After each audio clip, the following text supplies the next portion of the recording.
Welcome to Beer Stories for Private Equity.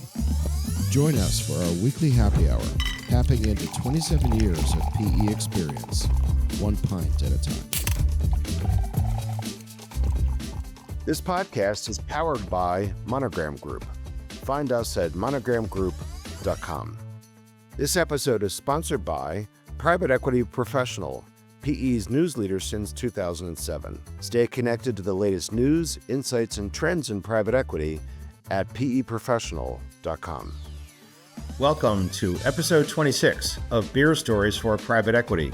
On today's show, we're excited to be joined by Pete Moore, founder and chief dream architect of Integrity Square.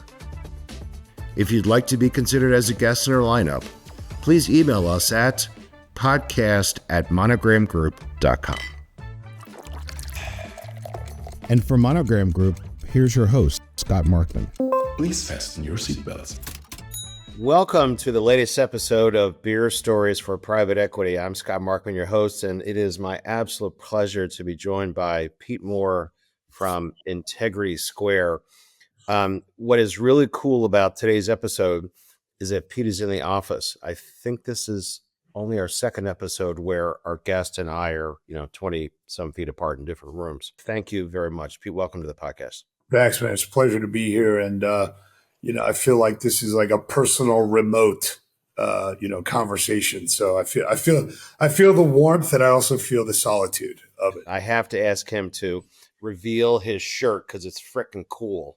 So I just went to a trade show and I was talking all about EBITDA. So I got one of these I Love EBITDA shirts that every one of your private equity guys could get a hold of just by going to Amazon.com and type in EBITDA. And I also learned that there's a new hip hop song that is called EBITDA. The chorus is I feel like 10 times EBITDA. So I mean that's proliferating now.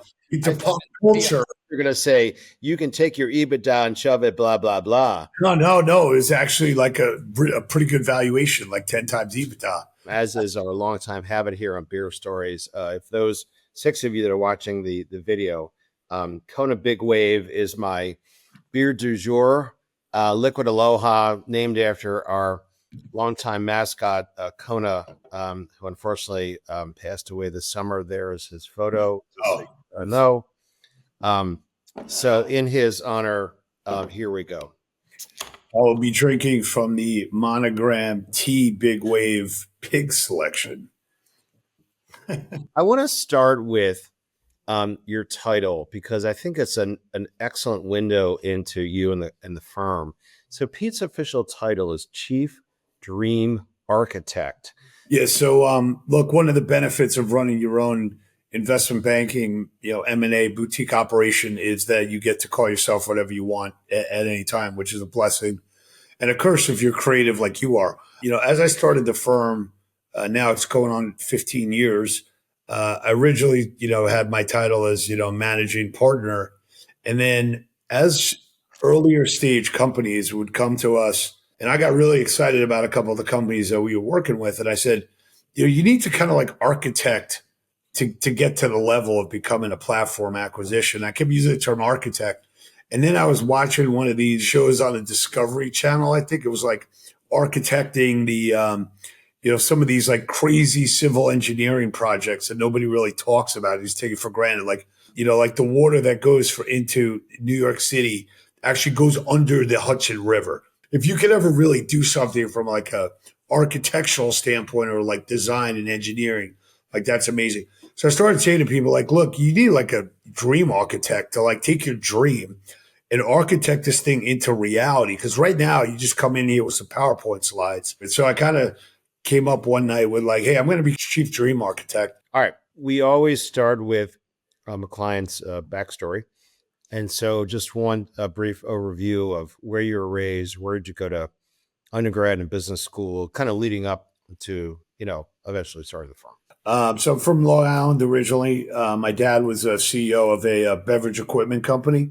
Every dinner at 6 p.m. had some business element to it. So I was always peppered with that and learned mostly from my dad as my mentor. I started playing goalie in soccer back when I was 10 years old. And this is an important story that kind of defined things for me. Being a goalie, and as we talked about with hockey, you're not responsible for the team winning. You're responsible to make sure we don't lose. And I always had that mentality of like, you know what, like it's awesome if we win. I don't need to be the one to put up the goals. I don't really have an ego. It mattered that we scored. It didn't matter that I did. Like at a young age, which kind of like, as I look back on it, it's actually really important. So there's like a humility to playing goalie. There's somewhat of like I'm the last line of defense. Like I got to figure out a way to make sure like this, that we win. And I've kind of carried that into business. When I went to undergrad down at Emory, I became the president of fraternity. And when I went into business, I went into finance at JP Morgan, helping companies put deals together on the mergers and acquisition side. Then went to DLJ and did mergers and acquisitions like hunting. So we were like on the transaction development side, which I love because I was just basically going out there and trying to open doors. And then I went on to Harvard Business School, but I was also a private equity guy. So I ended up working for a firm Peter Brockway and Michael Moran. My second private equity client ever. Yeah, and then I had a job offer at HIG Capital down on Brickell, and Brockway Moran at the same time, and decided to work with the Brockway guys because I loved how they operated, and they had a relationship building that was very evident when you talk to them, and they did a great job and made a lot of money for people, and also created a culture of partnership. From there, I went on to start up a software company as a sister company of Gold's Gym, which they acquired. So I've always been in the health and fitness side. I love watching and playing sports. I like to think about business as a sport. I started this agency 36 years ago. We only have one credo. It's really simple. We win as a team. We lose as a team. That's it. Yeah. That's culture. And I've sort of developed that from day one. And it has direct implication for everything. It's got a lot of different layers to it. And I was actually thinking about this recently on deals. There are times when we got to make like strategic decisions, and I got to be like, yo, guys, you guys got to get on board with this because we have one time to like try and get more money from this deal. And like my client and my team, because they get all paid on commission when a deal closes pretty much, and me, like we got to all say like, this is what we're doing and we're doing it. It does kind of like wind everybody up to understand like, hey, if you got something to say right now and we agree to it, like there was a deal I just worked on where one of my guys had a really good idea. We all bought into his idea, and the client accepted, the counterparty accepted it. Well, let me add another layer to this. I worked for some folks where, the person's name over the door, was there for a reason. It took all the glory, and everybody understood that. It was a cult of personality. I worked for two guys like that, and I'm a we person. I actually, in a weird way, a little bit run away from the glory. I don't want it. I don't need it. I think it's a little bit destructive. I get plenty of opportunities to be the man and all that good stuff. But in terms of who does the work, who takes the credit, we solve the problem. If we fall down, we fall down. I don't point fingers. Nobody here points fingers. We own it collectively. We solve the problem collectively. And when we get the glory collectively, and we share in the success. That's it. Back in 1999, I worked at Brockway Moran. Peter Brockway is a dear friend, and he's probably one of the nicest guys. And I wanted to start this internet company, which I ended up doing with his blessing. But I went to him when we bought Gold's Gym in August of 99, and I was like 27 years old, just out of business school. And I said, hey, I think we should do a Gold's Gym internet group. We should do online fitness nutrition programs. This is like kind of before like the internet was like just off of like AOL dial-up. It was way too early. And I said, we need to be selling leads to our franchisees. We need all their personal trainers up there. We need to be selling corporate memberships online. We need to do our billing through the internet. And he walked me to the front of the lobby in Boca Raton, and he pointed to the sign, and he said, and he patted me on the back because we were buddies at that point. He's like, Pete, it's called Brockway Moran and Partners. Okay, your name's not on the door. Mine is.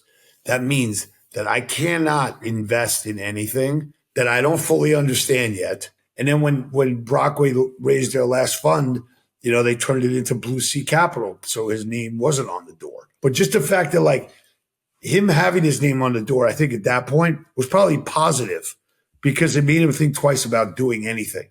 I need to stop you for a second.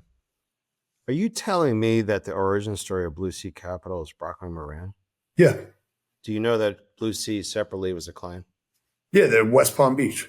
Yeah, so Brockway and Michael Moran raised their last fund, basically ran that off, and Brockway became a senior advisor up at Blue Sea Capital.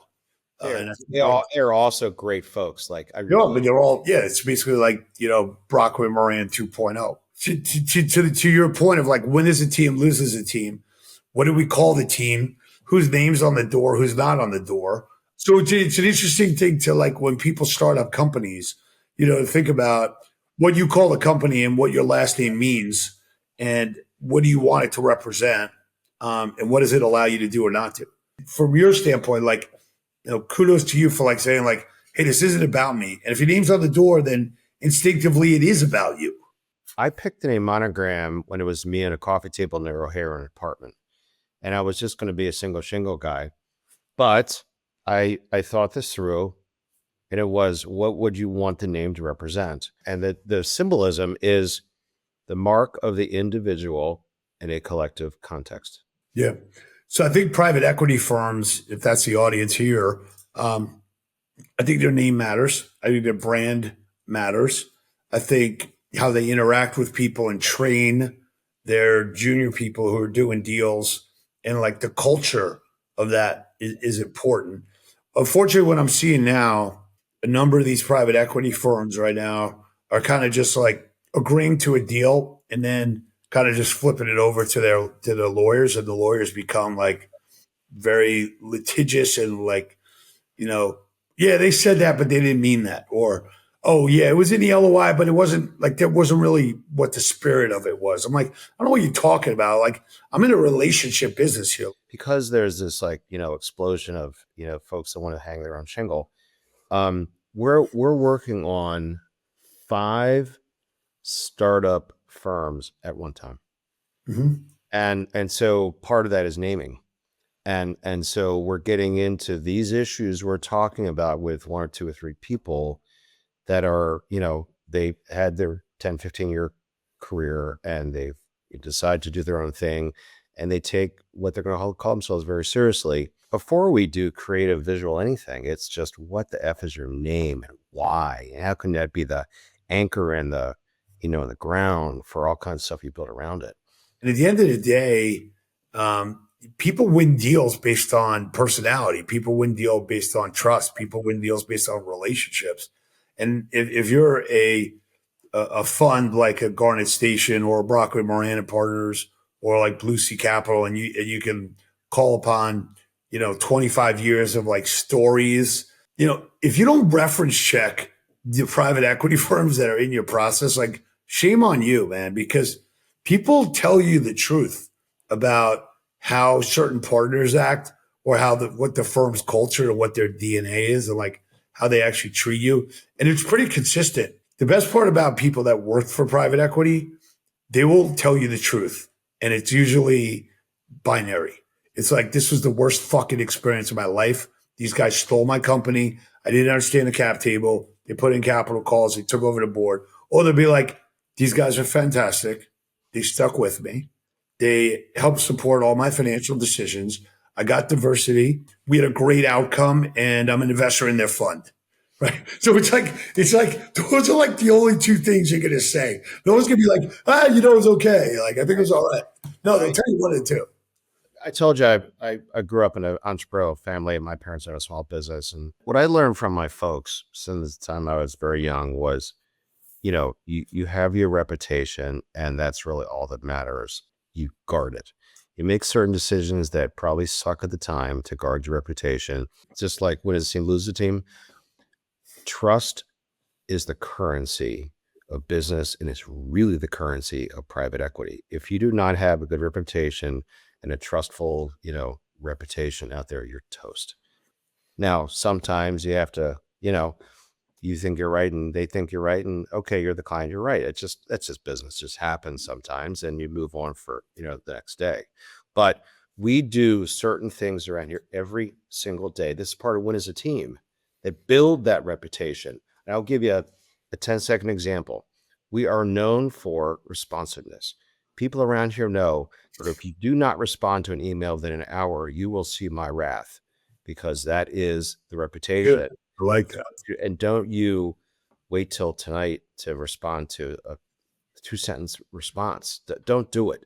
I was working on a deal and there was a private equity guy. He had like an autoresponder on. I never even like received an autoresponder from like a private equity person before in my life until like 2 years ago. I was like shocked. I'm like, bro, this thing better be like, if you want to be in the deal business and you want to be in the relationship business, like this thing better be like glued to your hand, except for like the 5 hours that you may need to sleep tonight. I'm like, dude, if you want to be in like a global business world, like be responsive. Like the most important thing is to like be responsive, be alert.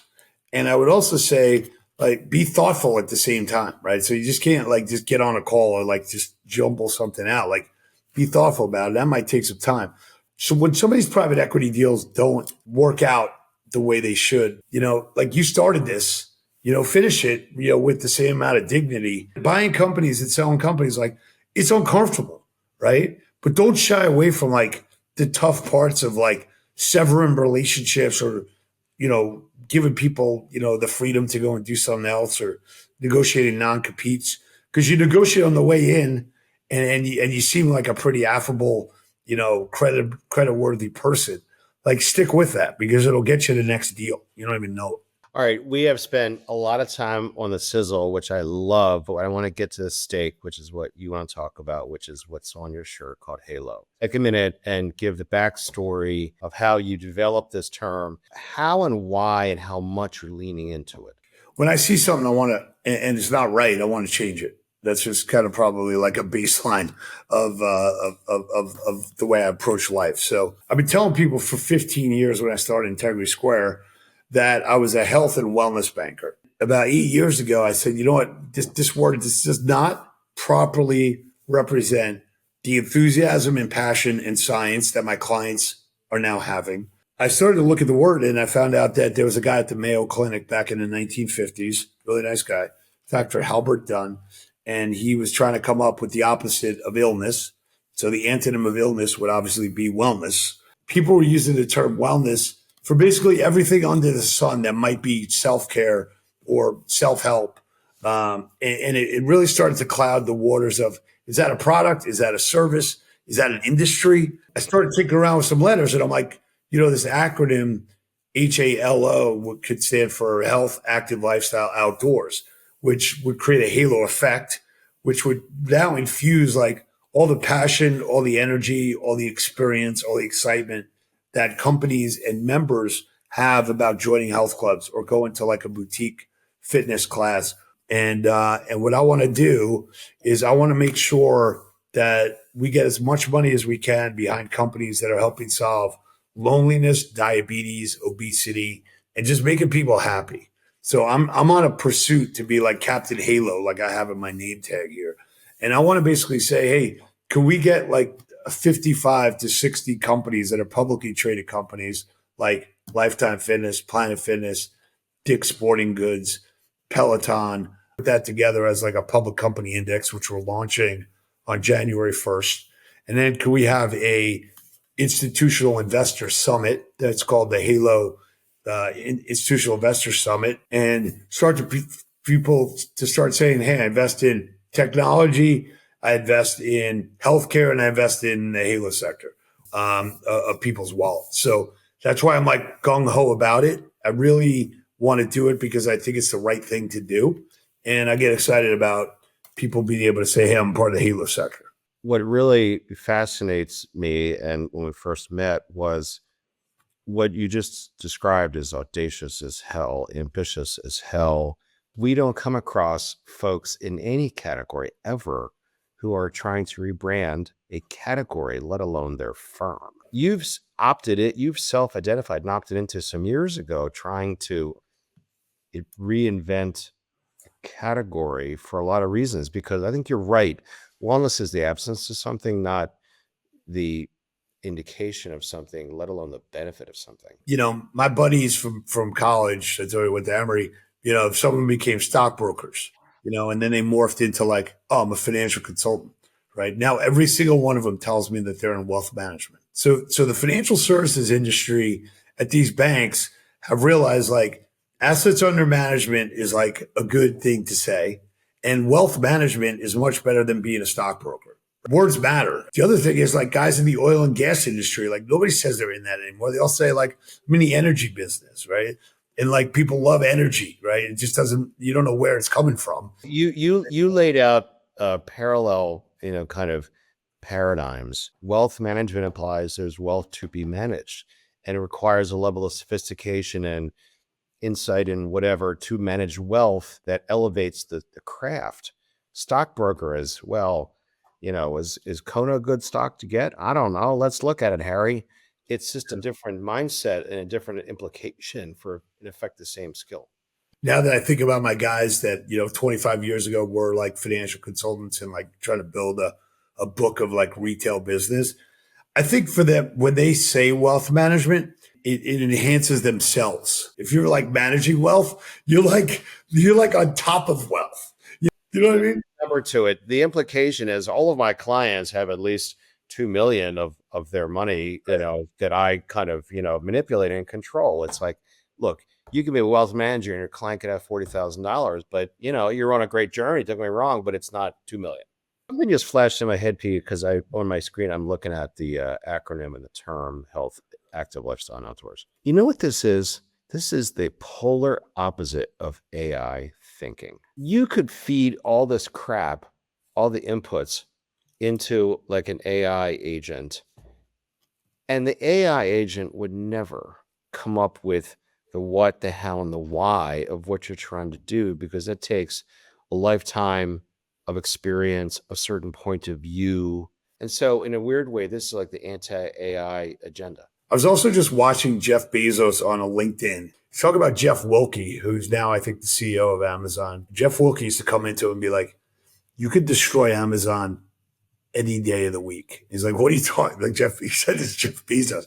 He's like, you have so many ideas that all these ideas will destroy the company.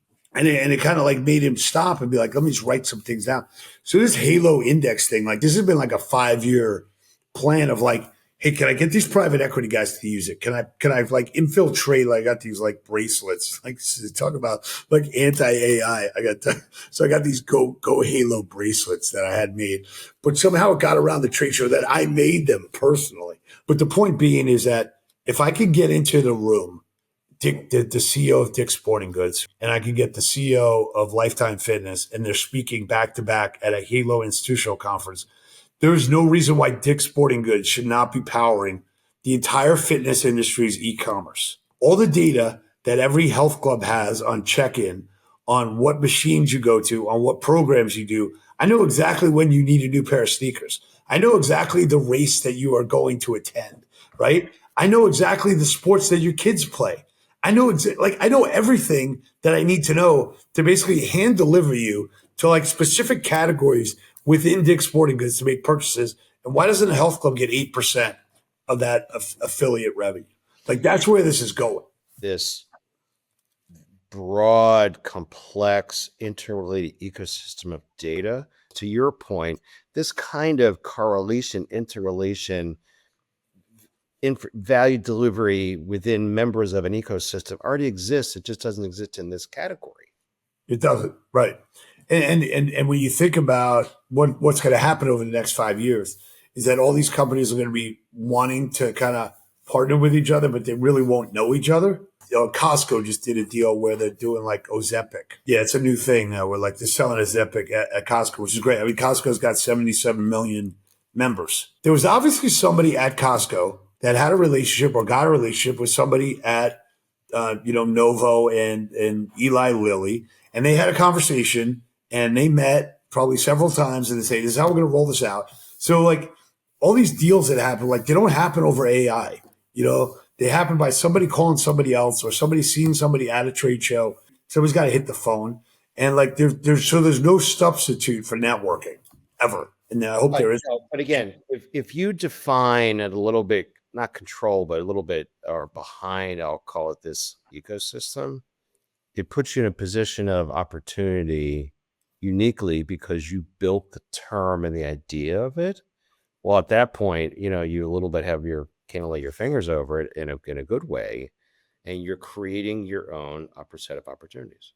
If you're looking at health clubs or you're looking at med spas or you're looking at nutritional supplements, understand that like all those things are wrapped under the Halo sector focus. And if you do a deal where you're buying a 4-wall unit economic health club or a med spa, the 4 walls of that business are really like a 20-minute or a marketing radius around that physical location. They're no longer just like, what is the 4 walls unit economics of that business? So by becoming a Halo company, you start to say, I have a bricks and mortar location, but I'm drop shipping supplements, or I'm drop shipping weight loss pills or testosterone. Like now you're talking about, hey, how profitable are these businesses?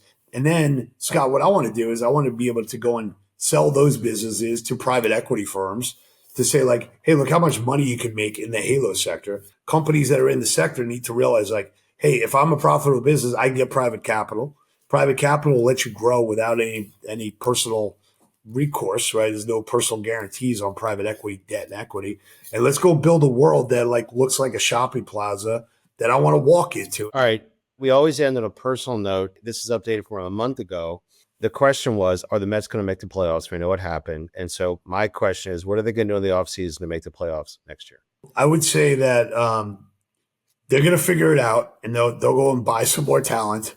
I think the Milwaukee Brewers might have proved a couple of points recently with that. You don't need to fill your roster with just salaries. You need to fill them with guys that have heart. What I am most excited about is New York Giants and Jackson Dart and Scatterboo and a team. Scatterboo is awesome, but you all got to get rid of Dayball. He's not good. A couple of quotes that came out from those guys is that they want to be the protagonist and they want to win. And, there's a lot of guys that are in NFL locker rooms that like, you're on a losing team. Like, it's hard to turn that around. And these guys are like, look, man, we're here. We're new. We're fresh. We got a lot. Jackson Dart and Scatterboo. I mean, if I was a fan of the Giants, I'd be excited about those guys. Yeah. So that's where my heart lies. And I hope the Rangers score a goal home sometime before this podcast launches. It's tough. Oh, man. Anyway. All right. So Thanks for having me on, man. It's great to see you. We'll talk soon. From all of us at Monogram Group, thanks for tuning in to Beer Stories for Private Equity, Episode 26. This episode is sponsored by Private Equity Professional, PE's news leader since 2007. Stay connected to the latest news, insights, and trends in private equity at peprofessional.com. Don't forget to hit the subscribe button, and you'll be notified as we release new episodes. Please check out the show notes in the description from today's episode. Our email is podcast@monogramgroup.com. Feel free to email us with any comments or questions, and we'll try to answer them in our next episode.